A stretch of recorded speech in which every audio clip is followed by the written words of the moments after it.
When last we met, we were talking about vapor pressure and how there's a positive relationship between temperature and vapor pressure.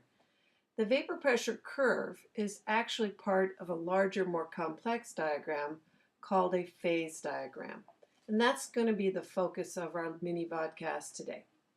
A phase diagram is a plot of pressure versus temperature summarizing all the equilibria between phases. It's kind of a mouthful. Let's put that in better words.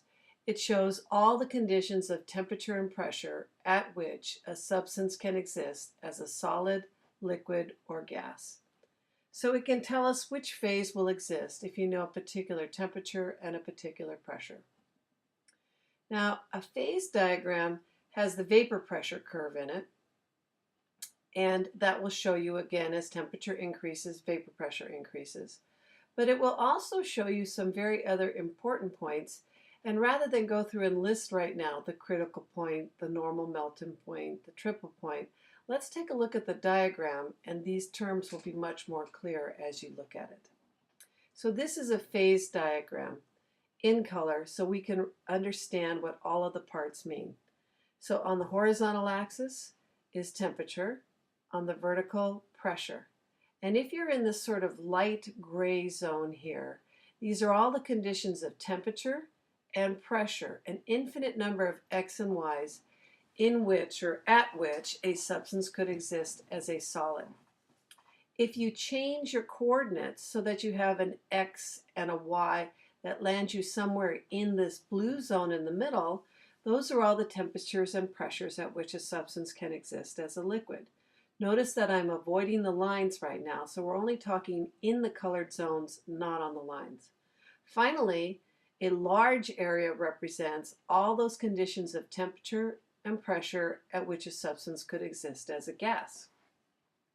Now, there's something that's very interesting about being on the line and at the intersection of each of those three segments. So let's take a look at what it means to be an X or a Y point that lands you somewhere on a segment like AD or AC, for example. So for a solid to turn into a liquid, you'd have to melt.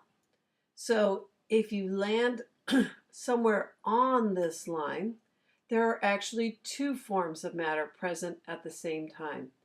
There will be some solid that's melting into a liquid, or it could be possible that you could have some liquid that's freezing into a solid. So any X and Y that lands you on a line is representing when you have solid and liquid, in this case on segment AD, in equilibrium together. They appear not to be changing because the amount of solid and liquid seems to be staying the same. What you can't see is the rate at which the solid is melting equals the rate at which the liquid is freezing, and there you have the segment AD.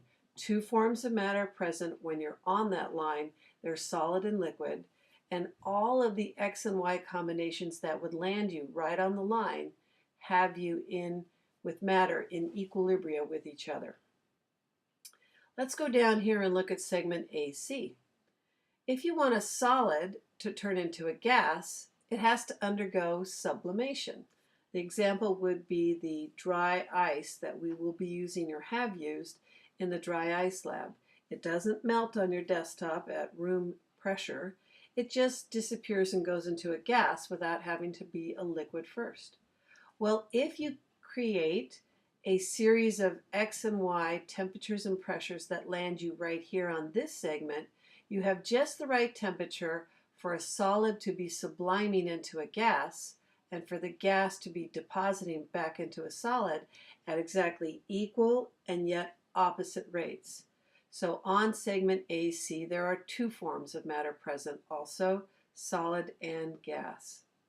So I bet you can guess what's on segment AB. And this is the part that's actually, this segment right here should look familiar to you. That's actually a vapor pressure curve right there as part of this phase diagram. If you have a temperature and a pressure that lands you right on this line, then this is the only combination of temps and pressures at which a liquid could exist in equilibrium with a gas.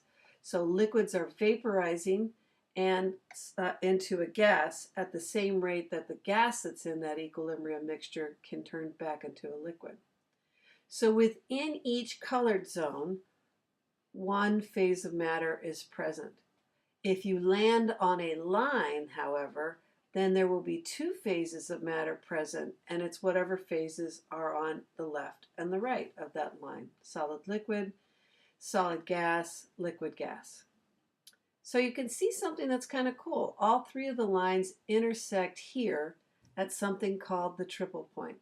There is only one X and one Y value, only one temperature and only one pressure at which all three forms of matter can exist simultaneously.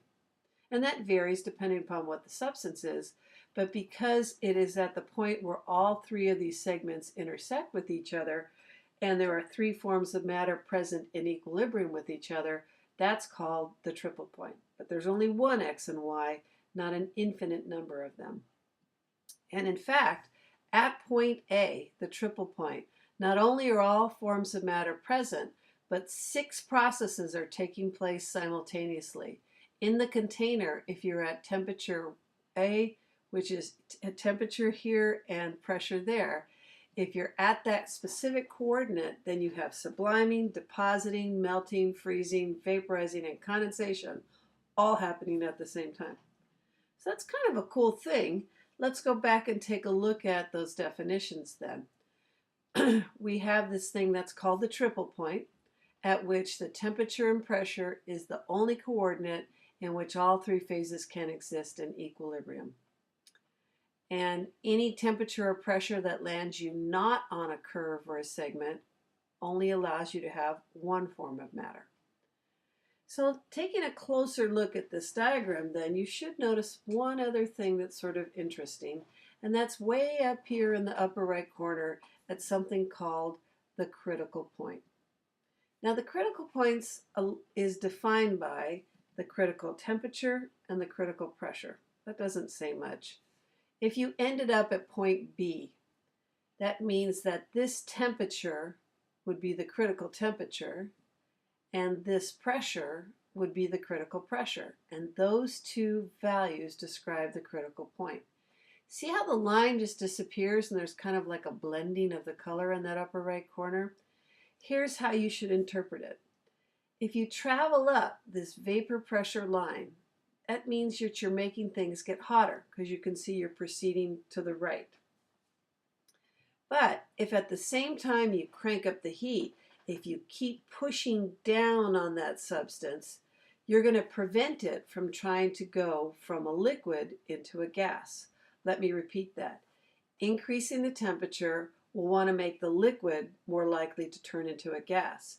But if you increase the temperature and increase the pressure at the same time, then you're essentially traveling up the line itself, and you're keeping that liquid from becoming a gas until you reach a critical point at point B, called the critical point. And essentially what it means is at the critical point, you've gotten the liquid so hot that no amount of pressure increased on it can hold it in the liquid phase. And essentially the textbooks say the liquid and gas phase are indistinguishable, whatever that means. But for me, it's telling me that you've reached a point where no increased amount of pressure can allow that liquid to remain as a liquid. It has to go be a gas, and then the two substances cannot be distinguished from each other. So that's what that critical point is. So back here onto these slides, a gas will liquefy at some point when you apply pressure to it, but at some point you can get the temperature so high that no amount of pressure will get it to liquefy. I think I said that right. The highest temperature then at which you can have the distinct liquid phase is called the critical temperature, and the highest pressure would be the critical pressure, and that's the pressure required for it to be a liquid. I know that's kind of a little strange to think about, but typically nonpolar, low molecular weight substances have lower critical temperatures and pressures. But water's is very, very high, and I think you could probably guess why. It's because water can do hydrogen bonding and have strong hydrogen bonding forces. This is another way of looking at that same diagram that we were talking about. I think this one might be a British one. There was something about it that made me think that. But here is its triple point. Its critical point would be up here somewhere and not identified. And again, if you are on a segment somewhere, two forms of matter are present. And I think deposition got cut off on this picture when it was cut. There's how I know it's British. VAPOUR. So those are phase diagrams, and the phase diagram for water is very interesting because most phase diagrams have their line that represents the interface between liquid and solid with a positive slope. But I will talk about this more in class, why there's a negative slope for water on this particular segment. So here's its triple point. And at that triple point, three phases of matter can coexist with each other, and all six of the phase changes or the processes can be occurring at the same time. There is only one X and one Y, only one temperature and one pressure that describes the triple point. Here are some examples of critical temperatures and critical pressures for a variety of substances, and I just want you to take a close look at water. Because of hydrogen bonding, it has a very high critical temperature and a very high critical pressure relative to other substances. So what you are now expected to do is to locate this phase diagram worksheet. It has two phase diagrams, and every pure substance, for example, water in this graph and CO2 in this graph, have different shapes to their phase diagrams. So take a few minutes to answer these questions on this phase diagram, and of course there will be a quiz about phase diagrams at the next class meeting after this worksheet is completed. Take care.